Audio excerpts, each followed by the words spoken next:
إياك نعبد وإياك نستعين اهدنا الصراط المستقيم صراط الذين أنعمت عليهم غير المغضوب عليهم ولا الضالين آمين. بسم الله الحمد لله والصلاة والسلام على سيدنا رسول الله سيدنا محمد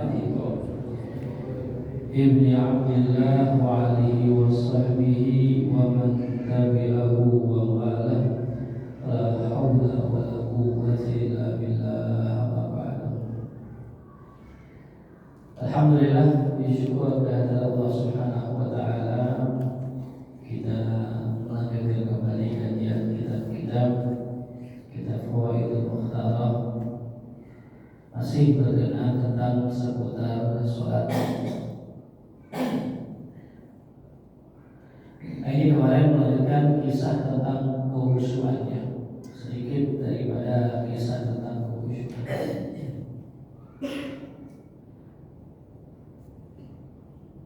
Al-Habib Ahmad bin Umar Al-Hindwan karena yuhifus salah, ya, halaman 144. Karena yuhifus salah.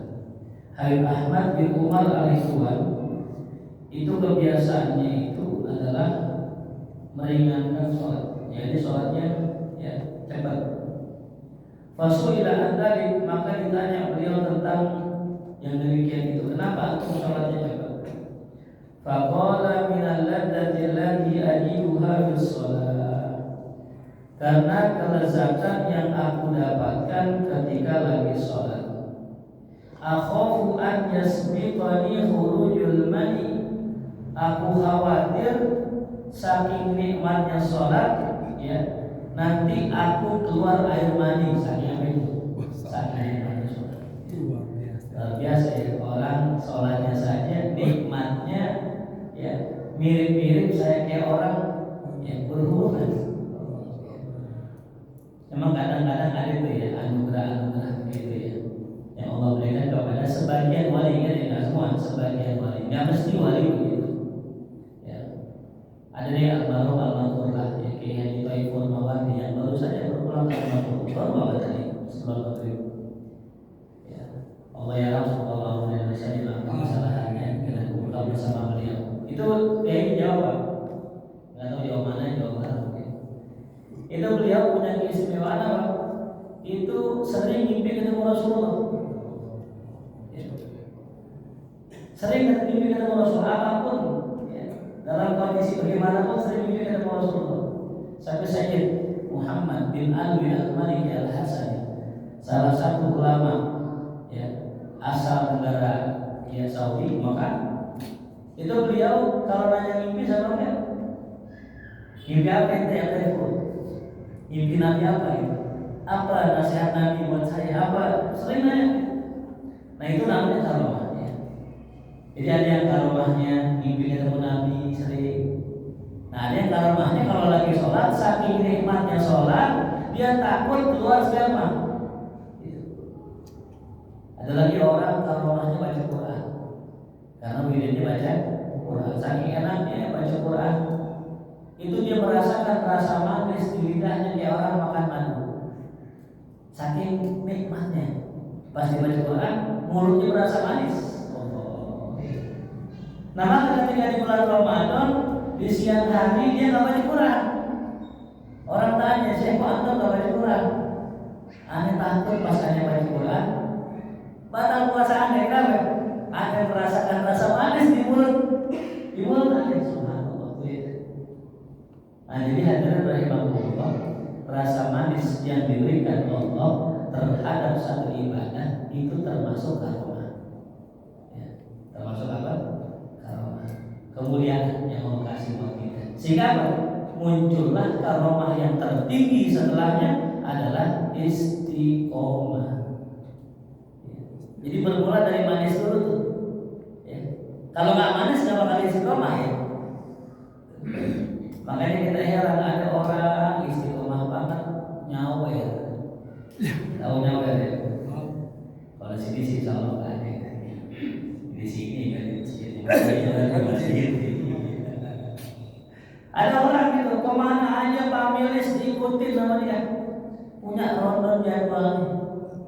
Malam minggu ini kebagusan, Masya Allah.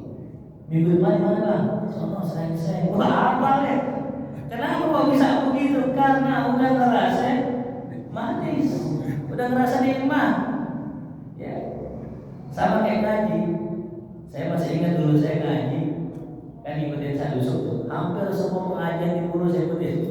Dari mulai Al-Baqarah, Tabiul Mawli, Yaudul Muslimin. Cuma satu yang saya ikutin kalau nggak salah Al-Hikmah. Apa ada almarhum yang suka ngaji juga, yang ngaji sama beliau lama sudah meninggal ya. Bilang lagi, lu bulu bagaimana ya? Saya ngaji selesai. Kenapa kok bisa ngaji begitu banyak? Karena udah ngerasain nikmat. Jadi rasa manisnya ibadah itu termasuk bagian dari karomah biar kita istiqomah. Nah termasuk ini. Cuman kita nggak dengar tuh wali begini, kalau wali nggak dengar begini. Dia sholatnya manis, baca Qurannya manis, ini katanya nggak pasti atu-atu. Ada yang di sholatnya tidak begitu, ada yang di ngajinya, ada yang di baca Qurannya gitu. Jadi wali itu hadirin, mereka itu punya amal gacoan. Apa gacoannya gitu? Ada yang gacoannya sedekah tiap hari. Ada yang gacoannya sekian mulai 1000 rakaat tiap malam. Ada yang gacoannya puasa sepanjang hari. Ya. Jadi rasa manis ini yang menyebabkan beliau itu mempercepat sholatnya. Gitu. Jadi ada alasannya kan? Sama saya juga pernah lihat gitu. Kan kalau kita melihat dulu Habib Salim bin Ahmad Jindat ya. Kalau kita cerita guru kita sholatnya cepat banget Habib Salim bin Ahmad. Kalau ada almarhum ya Usman Syarif. Jadi satu waktu ya Usman sakit. Habib Salim jenguk. Luar biasa di guru ya. Sekali pun Habib Salim Jindat jenguk muridnya ke rumahnya. Nah kemudian datanglah masuk sholat. Habib Salim sholatnya cepat kata Usman. Nah dilanjutkan sama anak-anaknya. Kok saya lihat kok orang pada sholat cepat-cepat banget gitu. Pertanyaan saya ini rumah dina kan gitu, khusyuk kali. Oh ternyata orang sholat cepat ada alasannya. Yang pertama kata mereka, orang kalau sholat cepat itu menghindari jangan sampai muncul bisikan di dalam sholat. Kita kan kalau sholat ngomong agak lama gitu, ngomong gitu. Itu kadang-kadang itu pikiran mana-mana itu. Jadi beliau ini ketika sudah selesai baca Fatihah langsung nunggu. Rukuk langsung tidak, jangan sampai kemasukan khawatir atau lintasan pikiran yang jelek dalam sholatnya. Karena bisa merusak sholat. Nah yang kedua, alasan beliau itu sholat singkat itu karena menghindari riya. Ya, karena kebiasaan orang munafik di depan orang sholatnya lama, di rumah sholatnya cepat. Kalau orang sore enggak dibalik, depan orang cepat, di rumah lama. Sama dengan imam. Ya. Kalau kita melihat imam di rumah biasa-biasa aja, di masjid kayak kori misalnya gitu. Nah ini kenapa kita kok di masjid kayak kori? Pasti ada sesuatu yang dituju. Nah gitu hadirin. Jadi kembali lagi tadi ya, karomah di dalam ibadah termasuknya adalah rasa manis berbuat ibadah itu. Ya. Kemudian Habib Abdullah bin Umar bin Yahya. Berarti maknanya bin Yahya. Yastaghriqu fi sholati istighraqan kuliyan, beliau mengalami istighraq, tenggelam di dalam sholatnya, istighraqan kuliyan, dengan tenggelam yang luar biasa, full. Ya.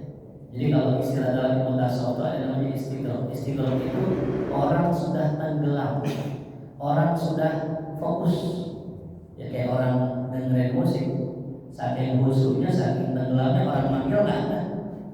Dengan waktu nggak sadar, itu namanya istighraq.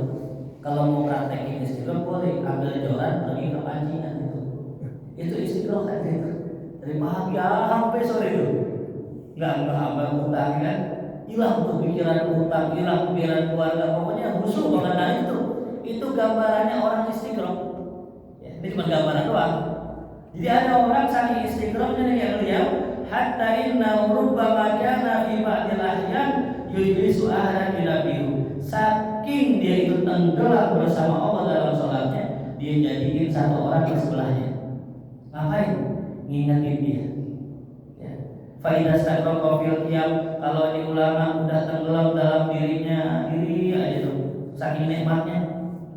Yaqulu lahu bi rafi sauti, ini temannya yang tadi itu yang disuruh di sebelahnya tadi, dia dengan suara keras ngingetin, ruku, ruku. Kalau nggak dibilang ruku, dia saking enak diri, enak ya Allah. Nikmat hadirin ya. Seandainya Allah kasih kita rasa nikmat dalam sholat tadi, lagi diri enak, diri Allah, bagaimana kita berhadapan dengan Allah, bagaimana kita lagi di hadapan Allah, nikmat, nggak mau ruku. Nah itu saking tenggelamnya disuruh lupa sama temannya, ruku. Wa idza staqraqa ya, fil ruku, kalau udah enak dalam ruku, maka temannya bilang, tidak. Ya. Wa hakada ila ayyauda ila shabi, begitulah sampai dia kembali sadar lagi. Ya. Nah, jadi kalau dalam sholat hadirin rukun ada dua, rukun pendek ada rukun panjang. Kalau rukun pendek, kalau rukun panjang nggak apa-apa ya, mau lama gitu, mau ruku lama gitu. Ya.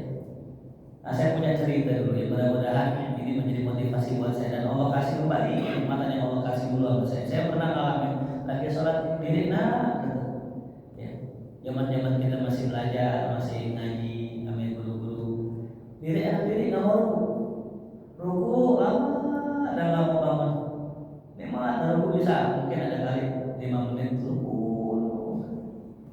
Tapi yang luar biasanya nih, selesai sholat, saya kan sholat sunnah 2 rakaat.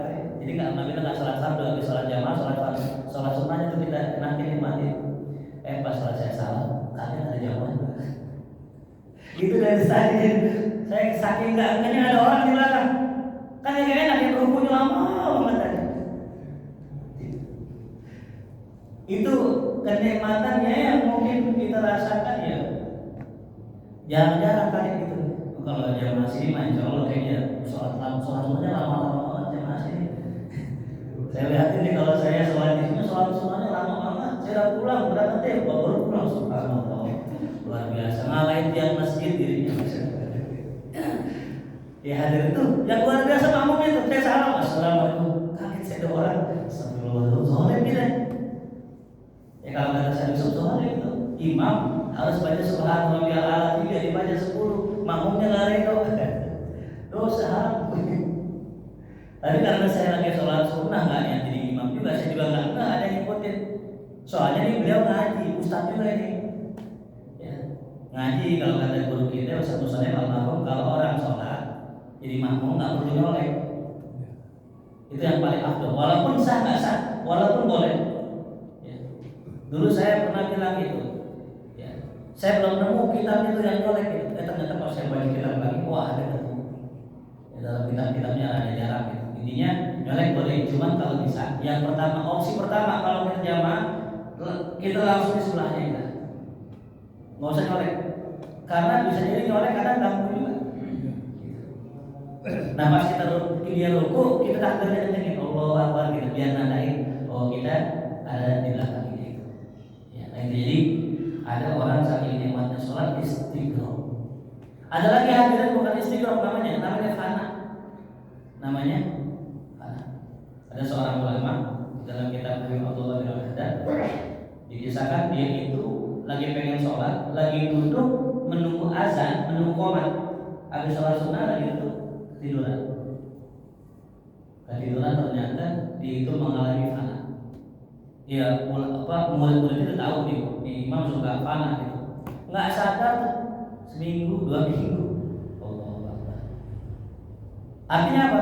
Artinya seorang kalau sudah ya Allah kasih hal seperti itu, hal fana tadi, dia nggak butuh makan, nggak butuh tidur, nggak butuh minum. Kenapa? Ashabul Kahfi itu contohnya. Ashabul Kahfi itu berapa tahun? 300 tahun. Itu namanya hal namanya. Marwatan sholat Syekh Umar bin Makhramah ma'muman wal imam ibnu al-Faqih Abdullah bin Umar bin Makhramah. Walamma tamat sholat qala lahu ya waladi ra'aituka kullak dam. Ini Suatu hari Syekh Umar bin Makhrumah, seorang ulama, menjadi makmum. Wal imam ibnuhu, imamnya anaknya. Ini pelajarannya ya, kadang kita kalau ya sebagai guru ya sesekali boleh tuh ajarin murid itu jadi imam. Gitu. Bahkan di masjid Langgar Kaca sini saya pernah dapat tuh. Ya, Langgar Kaca ada ustaz siapa di situ? Guru Quran, mungkin jamaah kenal. Ada tuh murid-muridnya. Beliau nggak jadi imam, nggak, muridnya jadi imam, kita imam. Lah, guru imam kan guru Quran, lebih pasean tuh daripada alim. Ada gurunya, iya kalau gue imam lu nggak berani, kalau gue imam gue salah, lu nggak berani nyalain. Tapi kalau gue imam gue salah, gue yang nyalain gitu. Ya. Jadi kadang-kadang enaknya begitu kalau kita ya, punya murid. Nah sama nih, muridnya, imamnya adalah anaknya. Ya namanya Abdullah bin Umar bin Makhrumah. Walamma tamatis sholat, ketika selesai sholat, qala lahu, berkata si makmumnya, si ayahnya kepada anaknya, ya waladi, wahai anakku, ra'aitu kullat dam, aku lihat engkau semuanya darah. Ya, semuanya darah. Ya. Nah, ternyata si orang tua Kasyaf ini, dia melihat anaknya berlumuran darah. Apa kata anaknya, ini istahdartu mas'alatan min masailil haid wal salah. Sungguh wahai ayah, ketika lagi sholat saya sedang mikirin bab tentang haid. Jadi nggak masalah ya kalau secara hukum fikih imam itu nggak khusyuk, nggak masalah ya, sah-sah saja ya. Tapi ini karena makmumnya wali, makmumnya Kasyaf, ya mufarraqah lah. Singkat cerita, jadi itu hadirin, kenapa para aulia sebenarnya nggak pengen karomah? Karena ini mereka merasa risih, mereka merasa takut, mereka merasa nggak nyaman melihat sesuatu yang sebenarnya orang lain nggak lihat. Itu nggak nyaman. Kalau kita kan kebalik nih, pengen punya karomah gitu ya. Enak kali kalau punya karomah kayak Imam Suyuti, mau itu mengarang tafsir jalan lain. Itu kan beliau itu di akhir hayatnya beliau berkholwat, nggak ngajar, nggak ngapa-ngapain, bila nulis kitab. Nah itu satu hari beliau ngajak khadimnya, mau ikut aneh nggak? Kemana? Ke Mekah. Beliau ke Mesir benua Afrika. Maka pegang bajunya, jubahnya, jalan beberapa langkah nyampe. Nyampe Mekah, kaget. Kata beliau, jangan cerita sama orang. Enak gak begitu? Enak ya? Gak usah naik travel lah, gak usah bayar 30 juta lagi udah nyampe mana tuh? Nyampe Mekah. Pikiran kita begitu ya, enak, punya karomah. Buat para aulia, para sholihin, mereka risih dengan karomah. Apalagi Kasyaf. Kasyaf itu termasuk karomah, tapi bentuknya itu ujian. Makanya ada ulama-ulama yang minta dicabut kasyafnya karena nggak nyaman. Ya, sebagaimana tadi, lagi sholat lihat, ya, makanya anaknya Habib Ali Bintang yang kita kenalkan Habib Muhammad ya, yang ngurusin Islamic Center. Ada anaknya lebih tua lagi, namanya Abdul Rahman. Fotonya ada di makam Cikini yang Kumis kalau nggak salah. Nah, itu Abdul Rahman itu anak pertamanya Habib Ali Bintang. Habib Ali Bintang nggak tahu beliau itu wali. Ya. Tahunya kapan? Tahunya pas main ke rumah Habib ya, Abdullah bin Muhsin Empat Bogor. Habib Ali izin kepada anaknya main ke Abah nggak kemana? Ke Eko Bogor Empang. Nggak ada apa, duluan aja. Ini mau istirahat, ini kurang sehat. Naiklah ke kendaraan, nyampe Empang, ketemu Habib Abdullah bin Muhsin. Kata Ibu, Ali, barusan anaknya kemari. Nah siapa? Abdul Rahman. Itu kopinya. Anak itu nyampe dulu, bapaknya belum nyampe. Udah balik lagi malah. Nah itu beliau punya hal. Ya. Itu Allah kasih karomah. Jadi kalau melihat orang, melihat fisik aslinya. Ya. Ini yang cerita pengurus kitab sendiri apa saya. Dulu kalau ada Habib Abdul Rahman uang dah. Ya itu nggak bisa sholat di masjid. Kenapa? Karena sahabat sholat jamaah di masjid dilihat imam fulan, ya fulan, babi gitu. Ya fulan, anjing. Itu dalam wujud yang dilihat tuh anjing. Ya. Jadi nggak bisa sholat di masjid, enak nggak kira-kira? Kalau kita enak kan? Alhamdulillah kan bisa sholat di masjid, imam bisa apa kayak. Kalau orang-orang kayak gitu nggak bisa, karena yang melihat wujud aslinya. Nah jadi bagaimana mau makmum sama imamnya anjing, maaf kira-kira. Nah di sini nanti sampai itu Mugolazo. Bagaimana mau imam sama dia? Dia bukannya babi, alhamdulillah tadi. Dan itu dikonfirmasi Imam Al-Ghazali dalam kitab Kimia Usaadah. Memang betul ya, orang itu aslinya kalau dia nafsuan mukanya babi, kalau emosian mukanya nggak tahu, kalau ketemu pejabat mukanya apa, tikus kali kita nggak tahu gitu. Tapi di kita Imam Ghazali cuma dua ya, walaupun sifat kerak juga ada ya, sifat kerak. Ya, kan Bani Israil dirubah sama jadi apa? Jadi kerak. Nah, jadi kasyaf itu buat para aulia itu kayak junub hadirin, ya, malu mereka. Ya. Kemudian kita masuk yang kedua tentang ya masalah masjid. Nah, ini lanjutan daripada pembahasan salat. Man nawwara masajidallah bi nahwi qiraatil Qur'an nawwarallahu qabra aw ma hadza ma'na. Siapa orang yang menyinari masjid Allah dengan seumpama baca Al-Qur'an, maka Allah akan sinari kuburannya nanti. Ya. Nah, jadi hadirin, cara kita menyinari tempat itu banyak. Bisa dengan sholat, bisa dengan zikir, bisa dengan qiraatul Quran, dan juga bisa dengan mengundang alim ulama, undang wali-wali. Jadi ceritanya di daerah tempat waktu itu ada orang cerita. Ya, dulu dia Habib Abdul Qadir pernah masuk ke Habib Soleh Tangguh dan sebagainya, itu kalau mampir ke rumah ini, rumahnya biasa sederhana, cuman para solehin teman mampir di situ. Ditanya, kok para aulia, para soleh kok mau mampir di situ? Kata aulia soleh itu apa? Rumah ini ada cahayanya, katanya gitu. Ya. Jadi beruntung hadirin kita kalau ada maulid acara terus Kiai Habib mampir ke rumah kita. Bisa jadi itu rumah dalam pandangan kita biasa, tapi buat pandangan orang soleh itu ada apanya? Ada cahayanya. Gimana sebabnya? Apa sebabnya? Di antaranya tadi yang punya rumah dengan baca Quran. Makanya yang pengen baca Quran di masjid cakep, cuman rumah juga perlu dingajiin. Yang pengen sholat sunnah di masjid cakep, cuman di rumah juga perlu disolatin. Sama taklim di masjid cakep, tapi juga rumah perlu dingajiin, ditaklimin. Jadi kita undang ke orang-orang soleh itu buat mereka tuh ada nurnya. Dan nanti asarnya, ya, dampak daripada cahaya tadi bukan hanya sekedar ya cahaya, tapi keberkahan buat orang-orang di rumah kita. Ya, apa diantara keberkahan rumah tangga Anda? Kadang-kadang maaf hadirin, kalau rumah tangga tensinya panas 10, ya nah itu mungkin kita undang tadi ulama ke rumah kita ya. Apalagi tapi nyari ulamanya yang benar-benar ulama ya.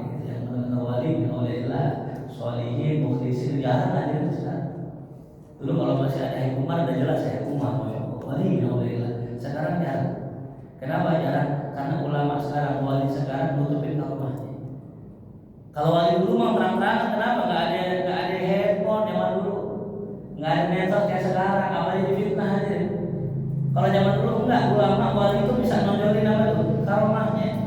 Kita punya guru Kiai Syukur Yakub itu main ke rumah Amno, daerah mana Guntur ya, Guntur Mama Guntur, daerah mana ya, Cianjur semuanya. Itu pas main ke sana orang-orang nungguin rapi, ngantri. Kiai Syukur Yakub datang, ya lah orang penambang, saya kenal, padahal belum tahu siapa. Belum pernah ketemu, tuh langsung dipanggil orang penambang masuk ke dalam. Mama Guntur langsung pakai karomahnya apa tuh, nyuruh kodok sama binatang di sawah baris. Ini cerita dosen aneh kaget baru nyampe sono langsung beliau tunjukin tuh kawannya tuh kodok semua baris. Dulu bisa begitu, sekarang begitu ya. AI itu AI gitu gitu. Palsu tuh video palsu gitu. Yang jelek ini siapa? Ulamanya. Hari Umar lagi majlis, lagi iftihar, lagi doa, tiba-tiba pandangan beliau tertuju ke sudut majlis beliau. Kemudian mengucapkan salam kepada Rasulullah, dan saya yakin itu Rasulullah yang hadir.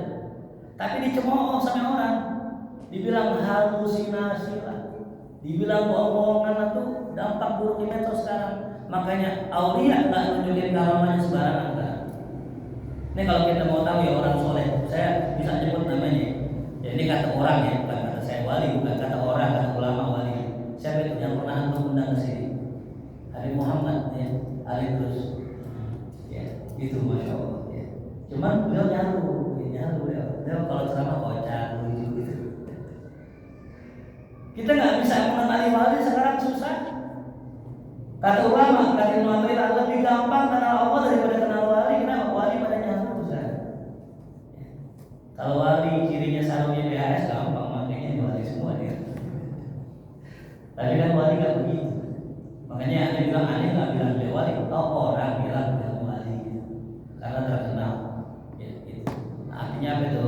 Ya, kita kalau pengen undang ke rumah orang soleh, benar-benar yang soleh, cuma carinya susah ya sekarang. Ya, gitu.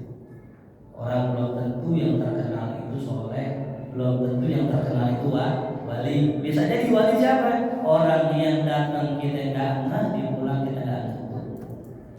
Ada satu makalah begitu. Siapa tuh wali? Orang yang datang kita nggak kenal, pulang kita nggak kenal. Itu termasuk ya yang pernah tinggal di Siaga sini. Ya, siapa gurunya Kiai Mahfuz? Mbak siapa namanya? Mbak Mamli, Mbak Mamli. Mbak Mamli, masya Allah. Beliau kemarin nggak ada yang ingat. Beliau sholat di Al-Fajr nggak ada yang ingat. Pulang nggak ada yang ingat. Ternyata Kiai Hamid. Hatta Kiai Hamid pun ketika awal sowan ke Mbah Mamli, ini awal cerita Kiai Hamid. Saya sowan ke Mbah Mamli, nyampe rumah Mbah Mamli malam. Ada orang tua di situ lagi duduk. Ya saya ngobrol sama dia. Ya, dia ngasih bubur. Saya dorong tak kartu aja tua. Enggak, ente aja. Main dorong-dorong kan orang tua. Ente aja. Akhirnya udah tuh dah. Ngalah dah kayak apa? Besok pagi ada pengajian ya kan. Ya kan katanya ngajar dari malam ini. Ternyata yang dorong-dorong kan bubur ya betul. Bahwa itu gak ketahuan. Kalau kita kan nyiriin kiai gampang ya. Bener gak? Kalau pondoknya kiai nyiriin kiai gampang gak? Gampang, bukan kiainya rokok gitu. Rokoknya apa itu? Rokok sir. Oh, mereknya Krakatau. Oh, ketahuan nih. Nggak mungkin orang susah nih, pasti kiainya yang Krakatau satu apa batangnya berapa tuh? Bisa cepat itu aja. Kelihatan istilahnya bersih, rapi dan sebagainya. Tapi kalau kita kenalin para aulia susah. Gak kelihatan ciri-cirinya. Ya kalau mata kita nggak bisa melihat. Makanya saya yakin dalam kitab Imam Syaikhullah Syarani dikatakan tidaklah berkumpul arba'ina nafar 40 orang illa wa fihim wali min awliyaillah, kecuali di situ ada wali Allah 40. Ini ada nggak wali? Kurang dua. Kalau 40 wali ini kita nggak tahu, mungkin siapa yang di belakang tiang mungkin kali ini. Nah, jadi kembali lagi tadi ya, kita sinari rumah kita, biar berkah kita di rumah. Ya kalau orang-orang dulu saya masih ingat tuh, tiap maghrib ngaji. Ya, tapi zaman saya juga gitu ya. Sekarang udah jarang kayaknya maghrib ngaji. Kalau ngaji terakhir, dulu maghrib ngaji, yang muda ngaji, anak kecil ngaji, yang tuaan ngaji terus di ruang tamu. Saya sahabat pulang maghrib lewat nih rumah ngaji ini lagi ngaji. Kemajuan dikit lagi ngaji gitu. Ntar di lama nonton situ dah. Nonton TV baru terlambat ya, layar emas. Kalau sekarang dah. Habis maghrib TikTok, maknya YouTube, anaknya main game, rusak lagi dah. Hilang keberkahan kampung kita tuh gara-gara internet ya. Ini Pak lagi yang umurnya jauh di atas saya nggak ngalamin lah bagaimana berkah itu kampung pulau kita. Wa an Anas bin Malik radhiyallahu anhu Nabi sallallahu alaihi wasallam, Inna Allah tabaraka wa ta'ala yaqulu inni la ahummu bi'adabi khalqi fa idza nadartu ila umari buyuti wal mutahabbina fiyya wal mustaghfirina bil ashar asrifu anhumul adab. Kata Allah dalam hadis qudsi, sungguh aku pengen mengazab makhluk. Ini kata Allah. Ya. Kenapa banyak maksiat? Ya Allah, ya kalau kita lihat malam-malam ya, belas sama dikit ya di rumah, Allah ngilu aja gitu. Saya pernah lewat teman lewat situ jam 2 malam, Allah rame banget kayak turun musola. Cuma mobil-mobil lagi orang mau dugem. Lewat sama dikit depan ada WOW ada orang tulang-tulang lunak, ya Allah, ini orang biasa tadi. Jadi ini masya Allah di kampung dikelilingin ada yang begitu. Tapi kata Allah, ketika aku lihat orang yang memakmurkan masjid, nah kayaknya masih Wal mutahabbina fiyya, orang yang saling cinta karena Allah. Orang-orang yang beristighfar di waktu sahur, aku palingkan azab aku dari mereka. Gak ada yang gitu. Jadi keberadaan orang-orang yang makmur di masjid, keberadaan orang yang saling cinta karena Allah, keberadaan orang yang istighfar di waktu sahur, itu bisa memalingkan azab aja. Yang tadinya Allah mau turunin azab gak jadi. Berada banyak ya tempat di Jakarta maksiatnya itu luar biasa, nomor 1 ya. Cuman sayangnya saya yakin orang dulu gak ada yang tahu kenapa. Emang bukan tempatnya, emang bukan mainannya. Tapi saya heran itu ada orang gitu ya, cerita gitu, Ustaz, ternyata di Mekah ada Jablay juga di Mekah. Allah, kok ketemu gitu. Karena emang dia nyari. Jadi kalau kita emang nyari maksiat ketemu. Tapi kalau orang dulu saya nggak nyari maksiat, makanya nggak ketemu. Kayaknya kampung baik-baik aja. Tapi kalau ada orang cerita soal begini, di Jakarta hadir pusat maksiat terbesar. Ya, Bali-nya Jakarta katanya begitu. Kemang, Bali-nya mengkotak dalam soal. Tapi subhanallah, Allah jagain Jakarta dari musibah, gempa dan sebagainya tuh. Kenapa? Karena di Jakarta selain banyak maksiatnya, banyak orang yang istighfar di waktu sahur. Banyak wali-wali Allah yang bersembunyi di kota Jakarta. Banyak makam-makam keramat di Jakarta. Bahkan di pinggir-pinggir laut yang rentan sana itu, tsunami di pantai kiri Allah, ini makam Habib Husain Warbat. Ini makam Kahriuk, makam Syekh Asnawi, Carimin, di mana tuh adanya? Pinggir laut. Ya. Kenapa di pantai di pinggir-pinggir? Allah saya mau ini nih. Pusat pemerintahan di sini, ekonomi di sini, semua di sini dijaga sama Allah. Jangan sampai dikena bala, kena asap. Apalagi kita bersyukur ada makam Habib Kunjung yang dekat. Ya. Pokoknya kalau kata ulama tuh ciri-ciri makam aulia 2 katanya. Yang satu pinggir laut, yang satu pinggir kali gitu. Nggak jauh kali. Lihat tidak makam-makam ulama aulia. Habib Kunjung sebelahnya apa? Kali. Habib Ali Kuitang sebelahnya kali Kuitang. Gak tahu mengaji lewat di mana, gak tahu kali. Belakang kosong kan sebelah kali. Nah jadi begitu. Tertahan masa waktu itu.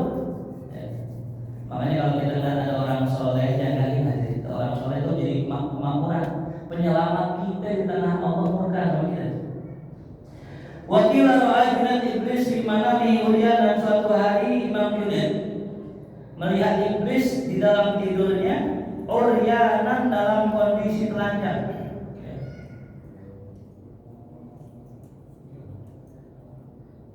Apa namanya? Inna imratan sauda tusamma Ummu Mahjan. Tentang Ummu Saudah ini. Ada seorang perempuan hadirin, namanya Ummu Mahjan.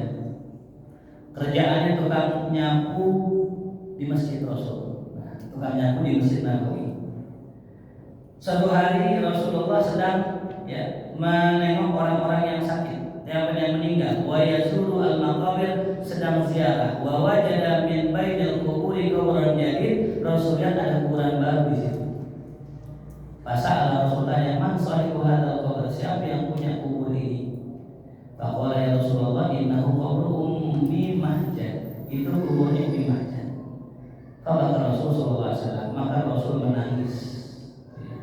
Jadi ada seorang ini cuma perempuan, tukang nyapuin Masjid Rasul. Nah dilihat ada kuburannya, berarti meninggal. Rasul nggak dikasih tahu, nangis Rasulullah. Wasa'ala ashabahu, sahabat bertanya kepada Rasul, wa qala lahum, kata Rasul, lima lam tukhbiruni, kenapa antum semua nggak kasih tahu saya wafatnya akan wafatnya dia? Hatta kuntu usalli 'alaiha, sampai aku bisa menyolatkannya. Faqalu ya Rasulullah, laqad mata fi sa'ah syadidatil hararah. Ya Rasul, dia ini meninggal kemarin pas lagi panas-panasnya Rasul. Aku tahu mau lagi istirahat, kami takut engkau terganggu kalau kami minta untuk menyolatkan jenazah ini karena saking panasnya. Nah, jadi bukan hanya sahabat yang diperhatikan Rasul, tukang sapu masjid pun dapat perhatian khusus dari Rasulullah. Makanya yang bikin girang hadir ini, yang bikin saya girang, teman-teman yang dakwah girang, itu ketika Hari Mundir pernah mimpi dari Rasulullah. Hari Mundir ya bertanya kepada Hari Mundir, Rasul bertanya kepada Hari Mundir, ya Mundir, apa ente kenal itu orang-orang yang berkhidmah di majlis ente? Ada ya Rasulullah, ada yang saya kenal, ada yang saya tidak kenal. Emang antum kenal ya Rasul? Kenal. Saya kenal semua guru-guru antum, sampai yang pasang bendera tukang kumpul pun saya kenal dia. Saya kenal dia, saya kenal bapaknya, saya kenal kakeknya, saya kenal semua nasabnya, subhanallah. Jadi orang yang berkhidmah di jalan Rasulullah, berjuang buat Rasul, itu Rasul kenal sama dia. Bahkan yang bikin girangnya lagi, Hari Mundir butuh duit 100 juta hadirin. Besok harus bayar, malamnya beliau nangis. Ngobrol aku ini gimana besok? Pertama kali bikin acara besar di Monas, butuh duit 100 juta. Baru pertama kali, tinggal besok harus bayar. Duit dari mana? Kerja agak punya itu, minta malu semua orang. Ada malam mimpi ketemu Rasulullah. Rasul bilang setelah kemudian itu di depan rumah ente ada tas coklat, buka, itu duit dari ane. Intinya yang Mundir, ente jangan pusingin bikin maulid saya karena duit dari saya bukan dari ente. Jadi hadirin ternyata duit yang kita pakai buat maulid itu hakikatnya dari siapa itu? Allah gerakin hati-hati orang yang cinta Rasulullah buat bikin acara di Rasulullah, buat menghibur Rasulullah. Bukan dari kita, bukan dari Rasul. Pas Hari Mundir bangun tidur, dibuka pintu, benar di depan rumahnya ada tas. Kebetulan yang cerita ini adalah orang yang megang tas itu. Dibuka, dihitung duitnya persis 100 juta. Siapa yang biayain maulid Rasul? Rasul sendiri. Ya, makanya itu yang motivasi saya, itu jangan takut bikin maulid, insya Allah duitnya. Pernah saya bikin maulid Turki, tahu maulid Turki? Turki deh. Dia omelin guru saya. Saya bikin ulang tahun anak gede-gede ya, maulid pakai kecil-kecilan begitu. Sejak itu dah, bikin yang gede, akhirnya bikin gede. Tapi kalau buat masjid Darul Muslimin tidak wajib. Kenapa nggak wajib? Karena di pulau yang bikin maulid udah banyak. Dan kita juga masih punya bangunan kan yang mesti kita kerjain. Gitu. Tapi kalau sekiranya mau bikin nggak masalah. Gitu ya. Jadi nanti jangan sampai salah ini gitu ya. Lagi punya utang, ya. Tapi kita malah kerjain yang sunnah kan nggak boleh gitu. Ya. Tapi kalau seandainya niatnya tadi biar utangnya lunas nggak boleh tuh. Pembahasan kita nanti. Imam Ja'far Shadiq mengatakan, dulu saya pernah susah. Kemudian saya berdagang sama Allah. Gimana dagangnya? Bisnisnya gimana? Caranya sedekah. Orang susah, bisnis sama Allah dengan cara apa? Sedekah. Untung saya jadi banyak duitnya. Artinya apa? Kita kalau bikin maulid tadi, misalnya masih lagi pembangunan niatin, biar nanti dari kelebihan duit maulid atau berkahnya maulid ini utangnya lunas. Itu boleh. Itu boleh. Jadi ada niatnya. Jangan sampai gini, ngapain utang ini dibayar, udah kita bikin nggak boleh gitu. Jadi mancing boleh. Kita punya utang dengan orang nih, sedekah boleh nggak? Dasarnya nggak boleh. Sedekah di saat kita berutang. Tapi kalau sedekahnya biar mancing rezeki, biar bisa berutang boleh. Itu sah-sah aja. Namanya pancingan. Kemudian ya, faqama Rasulullah, kemudian Rasul berdiri dan sholat di kuburan itu. Nah ini ya. Jadi kalau kita misalnya nggak sempat nyolatin, boleh sholatin di atas kuburannya. Maksudnya di atas kuburan bukan kuburannya diinjak, bukan. Tapi kuburannya pas banget kita kayak masa hidupnya gitu. Ya, kalau misalnya laki di pala, ya kalau perempuan di mana? Gitu. Tapi itu sunnahnya yang pasti. Intinya sholat di hadapan kuburannya. Sholat apa tuh? Sholat jenazah. Sholat jenazah. Nah kemudian Rasul bersabda, "Idza mata minkum ahadun fa akhbiruni bi mauti hatta usalli alaihi." Kata Rasul, kalau ada nanti salah seorang dari kalian meninggal, kabarin ke saya akan kematiannya sehingga saya bisa menyolatkan orang tersebut. Fa inna man shallaitu alaihi fid dunya kana sholati syafa'atan lahu fil akhirah.